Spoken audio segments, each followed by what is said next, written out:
listen to how your body feels. Because if you're busy and you're not accustomed to listening to your needs, then you ignore it. So just take the time to listen to your body. And I use mindfulness with some of my clients so that they sit still and they're really paying attention to one thing. And they can learn a lot just from being still. And it's hard for some people just to be still. Because if you're constantly on the go and you're constantly busy and you're constantly doing for others, what is the culture? What is the legacy you want to leave behind if you want to think about it that way? How do you want your children to be treated?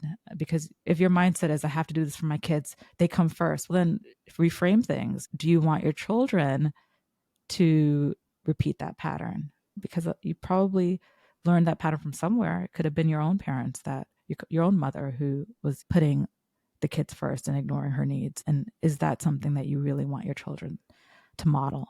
And that's for the client who's very much, I want my kids to have this and everything's for them. So then you reframe them. Use the kids as a motivator. For other people. Correct. Yeah. Yes. Yeah.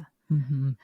Yeah. Okay. I think that's such an important message and I really appreciate that. But I want to go there and think about if a mom or dad is depressed or is anxious, and how does that parental depression affect kids? How does it affect kids in the short term and in the long term? And maybe it's different at different ages. I bet it is, I'm sure. There was a campaign a couple of years ago about postpartum depression where we have to be careful because we don't want to shame mothers if they're feeling, depressed and, oh, your kid's not going to bond with you. Like, I think that we have to be very careful. So specifically with postpartum depression, education goes a long way. So explaining to mothers that during your third trimester and after birth, hormonal fluctuations can lead to symptoms like low mood, crying, not feeling hopeful, tearfulness, irritability, poor concentration, low energy, the symptoms of depression, right? That these are hormonal changes that may lead to worsened functioning, right? So explaining goes a long way, because I think that especially with women who go through postpartum depression, there's a lot of guilt. Like, why can't I do this for my child? Why am I not as happy as the other mothers? There's a lot of that going on, which is also a symptom of depression, by the way, right? Guilt and shame. Really educating them about this and about ways to feel supported, I think, is very important. So if you don't know what you're dealing with, if you're in a dark room and you don't know what you're dealing with, you will panic. But if you turn the light on and you see what you know what you're dealing with, then there's less anxiety. So and that's why psychoeducation is so important. When you know what you're dealing with, then you feel more clarity. You have more clarity. You're less anxious. So I think in terms of postpartum education is important.